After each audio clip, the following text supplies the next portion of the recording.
You are not ready for what you're about to see. A disrespectful waitress, an unsuspecting owner, and a young man who wouldn't let his values be disrespected.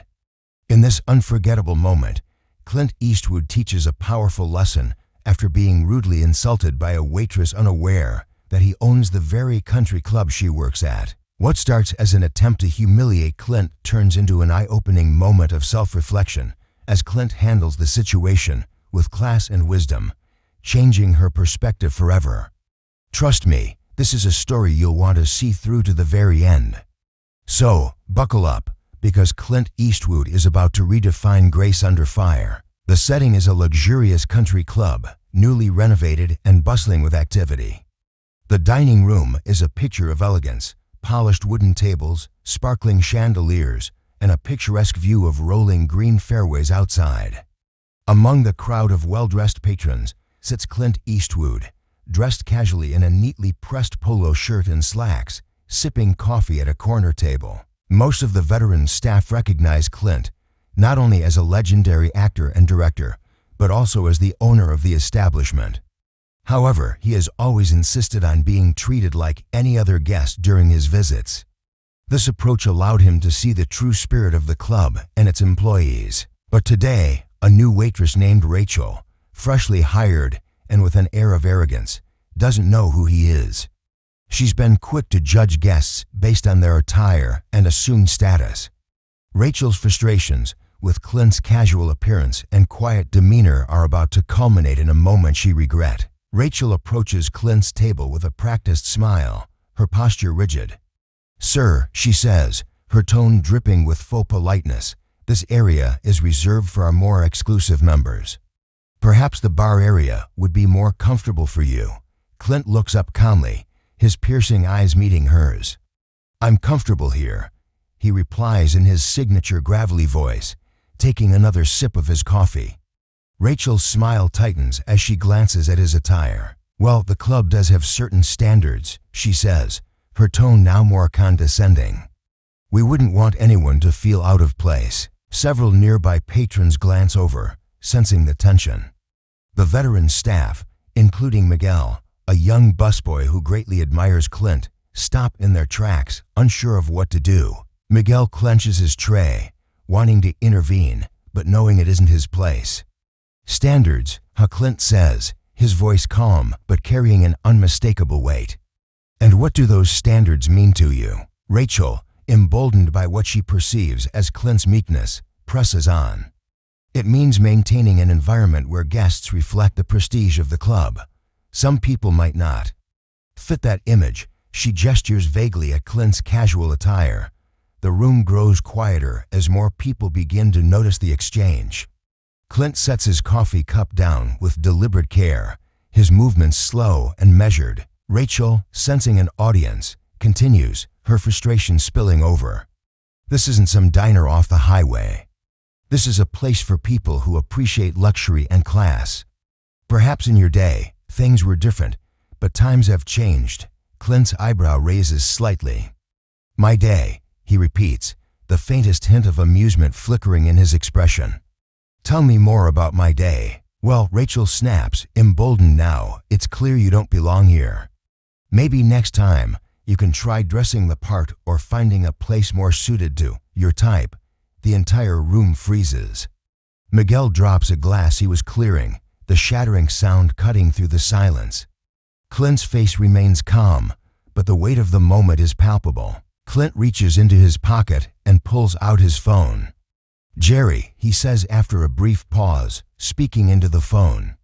"Can you bring me the club's ownership records?" "I'm at the dining room table." Rachel's face drains of color as the implication hits her. The realization spreads through the room like wildfire. The man she just insulted owns the very country club she works for. Moments later, Jerry, the club's accountant, arrives with a leather-bound folder. He hands it to Clint with a respectful nod. Clint opens it and slides it across the table toward Rachel. "You see," Clint begins, his tone calm but firm, "I bought this club 6 months ago. Not for the luxury or the prestige, but because I wanted to preserve what it used to stand for: respect, dignity, and genuine hospitality. Things you seem to have overlooked. Rachel's hands tremble as she stares at the papers. Mr. Eastwood, I didn't know. I'm so sorry, she stammers, her voice barely above a whisper. Clint leans back in his chair, studying her. Let me tell you something, he says. Respect doesn't care about politics, appearances, or status. It's about how you treat people, no matter who they are or where they come from. You judged me without knowing anything about me. Rachel wipes a tear from her eye. I was wrong, she admits, her voice breaking. I thought I was protecting the club's image, but I see now I was just being judgmental and unfair. I'm sorry, Mr. Eastwood.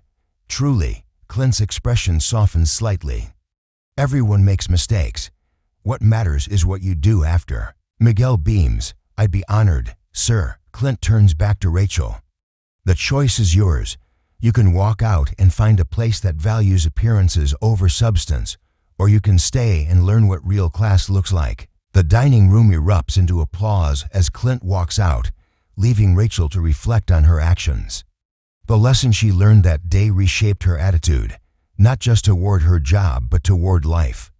The Grand Oak Country Club remained a symbol of respect and hospitality, all thanks to the quiet, commanding presence of its owner.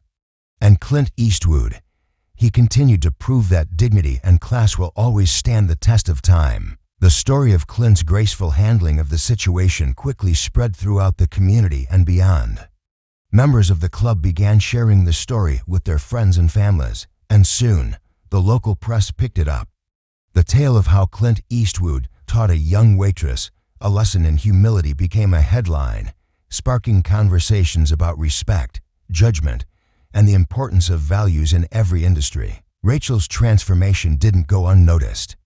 Over the next few weeks, she worked closely with Miguel and the veteran staff to understand what genuine hospitality meant. She started engaging with customers differently, treating each one with the respect they deserved, regardless of their attire or perceived status. Her attitude shifted completely, and she became one of the most admired servers at the club. Miguel, too, thrived under Clint's encouragement. As he trained to become a waiter, he brought his own sense of warmth and humility to the role, inspiring others on the team.